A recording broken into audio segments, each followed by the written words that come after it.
as a disclosure, I've been somewhat involved with President Obama, so I'll do my best to ask you the harshest questions you've ever faced. Oh, great.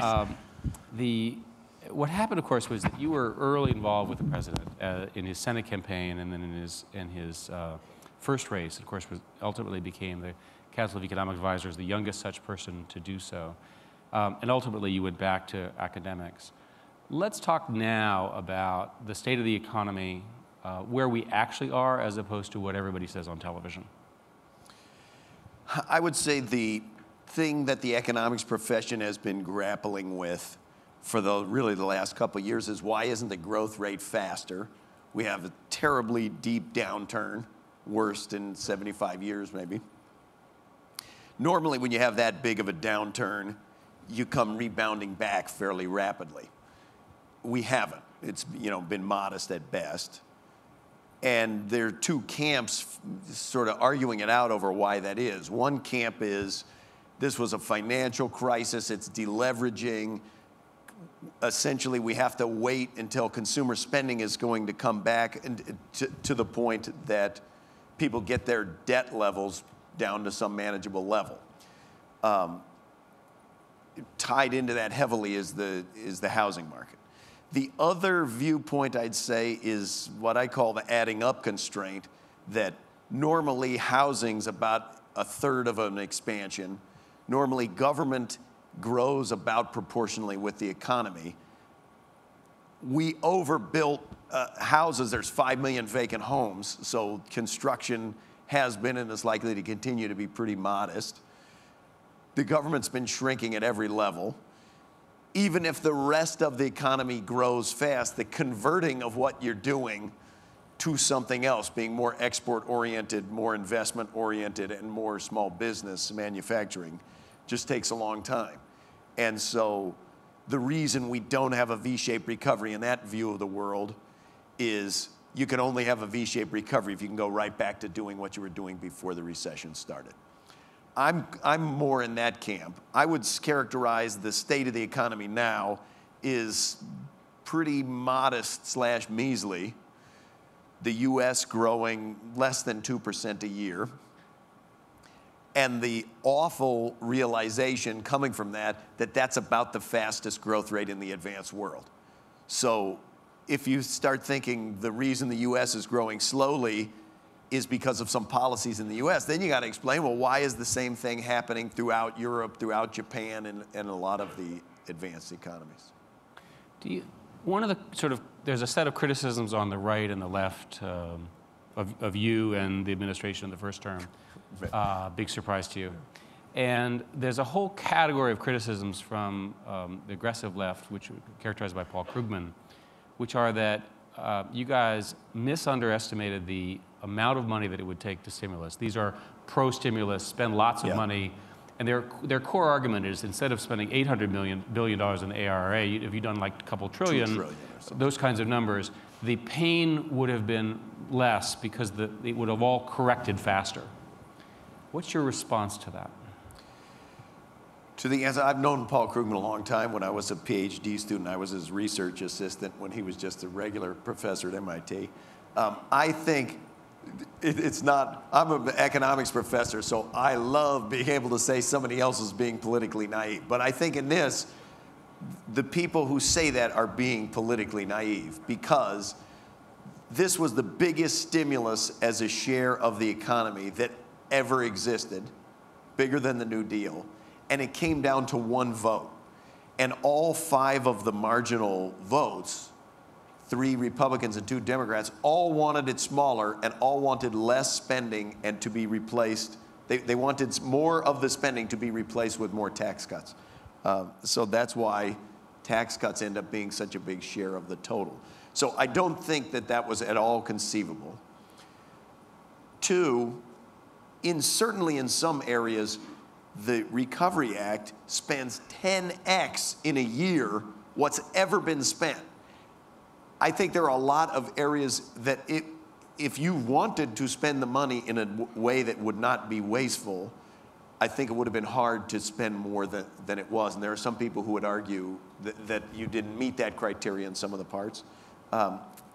And I guess the last thing I'd say is what we don't know, stimulus for the hardcore Keynesians, let's call it, is close to free, because they say it's almost their version of the Laffer curve, that will increase the growth rate so much that it'll come back and pay for itself. Pays for itself always.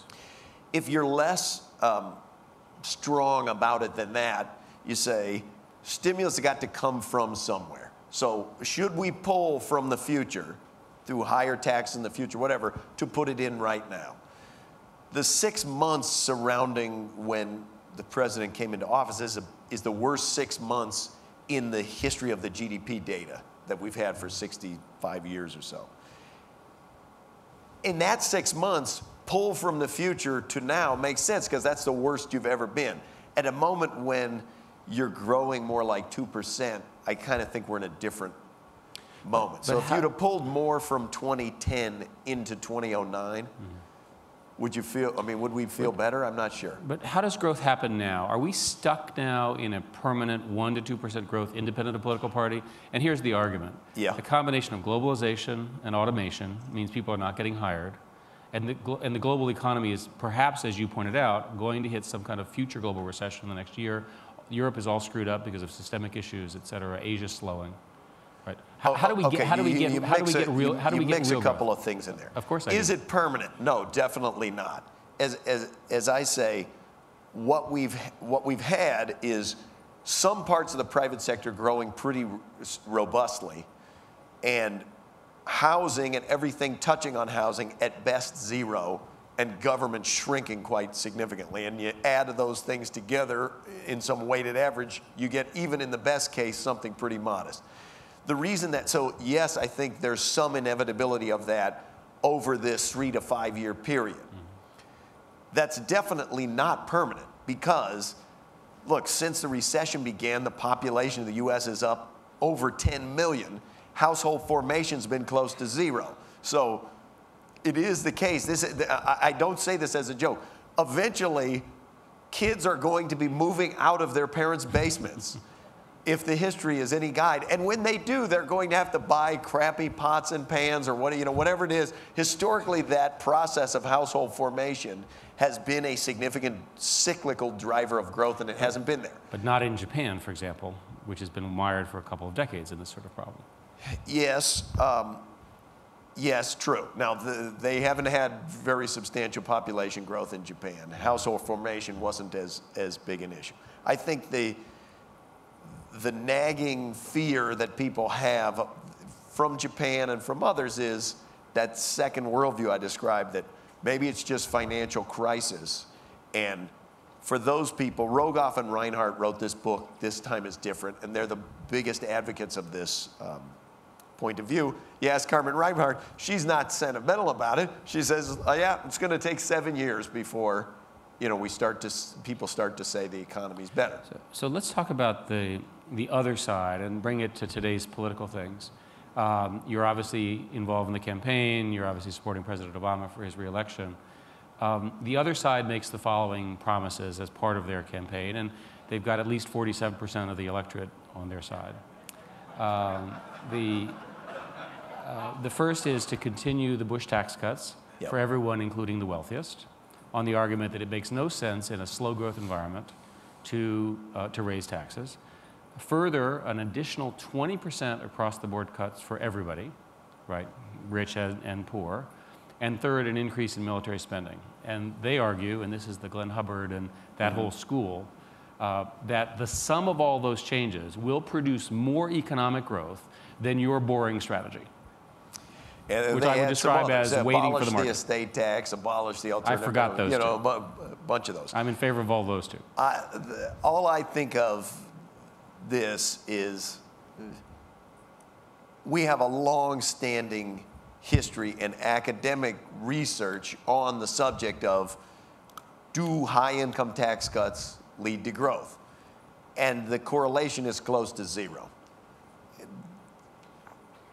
At a moment where you've got as big a deficit as what we've had, my own view is you can't afford to do those things, and there are a lot better ways to invest in the growth rate than just cutting high-income people's taxes. But your side has yeah. already produced three $1 trillion deficits under President Obama. So you've Correct. already added $3 trillion of deficit already.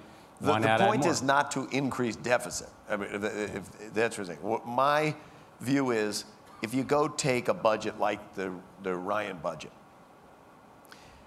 they want to put in a cap on all government spending at 20% of GDP or 18% or something like this. That is usually based on historic averages, which means we're trying to wipe away the aging of the population. We're just going to assume it away, because what's happened now is obviously the long-term budget picture for the U.S. government is completely rooted in the aging of the population and the rise of healthcare costs. Now, hopefully some of these medical technologies can help us long run on the rising healthcare costs, but if they work, they're only going to make the aging of the population worse. For the budget, better for us. So the choice of not just this election, but the choice of the next 20 years is thinking about, you've got an existing population that's going to be aging, that if we keep all the promises and all the systems the way they are now, spending will go to 24-25% of GDP with no changes in policy. So either the tax revenue is going to have to go up to match that, or we're going to have to go renege on those promises, or it's going to be some combination. But there's a third way, and the third way is to have the third way is to have economic growth, generate enough money that we can afford the increases in the aging population and still deliver significant tax cuts to all these important groups. Look, I'm 100% for a growth strategy, and let's get to in 1 second what should that comprise. But don't over pat ourselves on the back. Even if you upped the growth rate, the way our entitlements are set up now, they're tied to productivity growth because they're tied to wages, not prices. So you would have a short period, if let's say we increase the productivity growth rate of the country by a full percentage point. In the short run, that would be very beneficial to the budget, but in the long run, that would just get because factored wages into would go up and yeah, wages will start going up by that amount. What should the growth strategy encompass? This is in some sense the grand debate between at least two camps. One camp says it's about low tax rates.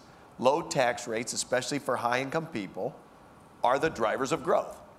Now, I don't think the evidence backs that up. I don't think that's true. I'm not saying that we should have super high tax rates on high-income people, but I think if you think that cutting high-income tax rates leads to growth, then I kind of think you have the historical record. You've got to go explain why, when Bill Clinton raises high-income tax rates, does that not wreck growth? Why, in some periods of very fast growth in the country, the tax rate is actually extremely high? I think the other side's growth agenda says it's about science, innovation, you could say infrastructure if done properly and not wasted, investing in the training and education of the workforce. You can't do that capping government spending at a very low level, increasing defense spending and massively cutting revenue. If you go look at the Ryan budget, for example, non-defense discretionary spending, which includes all science, all clean energy research, all education, all training, goes from the current 10% of GDP down to 2% of GDP. If you believe that the tax rate is the thing driving growth, you say, then fine, it doesn't matter. We'll get rid of all the research being done at NIH, and we'll cut the NSF budget by 90%. It doesn't make any difference. I kind of think it does make a difference. The evidence is pretty strong that that stuff does influence the growth rate. My first encounter with real economics was when Volcker was the secretary of the Fed, and we went through the whole restructuring on inflation. Yes. You, of course, became an economist and a very famous one during that period. Why is there no inflation now? And inflation seems to have been eliminated by precisely the policies that in the 1980s we didn't want to have. Yeah, I think there's some insight to that. Look, once you have inflation, getting rid of it is very painful. And that's the Volcker episode of you're just going to choke life out of the system. The interest rates could 20+%. 14% for until mortgages. people get the expectations of inflation out of their bloodstream. We have been quite fortunate for many years. Inflation expectations have been quite modest. Now, with what the Fed has done, you have some people arguing they're massively expanding the monetary base, and that's going to lead to inflation. The only thing I remind people is the formula of what leads to inflation is the monetary base times the velocity of money. And as much as the monetary base has gone up, it hasn't even gone up as much as the velocity of money has gone down. So there's no, the overall economic picture, if I told you 15 years ago, we will be in an environment where the unemployment rate has been around or above 8% for years. Inflation is less than the 2% target, and GDP growth is less than 2%. You would say, well, obviously, you should loosen monetary policy if you're in that environment, but the interest rate's already 0%. So that's the origin of why they're trying to come up with all this new stuff. They're trying to figure out how do you loosen monetary policy when the interest rate is 0%. Economists have a formula for everything, as you know. You plug in inflation, you plug in unemployment. There's a formula that tells you what should the interest rate be. You plug it in now, it says the interest rate should be negative 2.5%. So they're trying to figure out how to make the which is the argument in favor of quantitative easing. Yeah.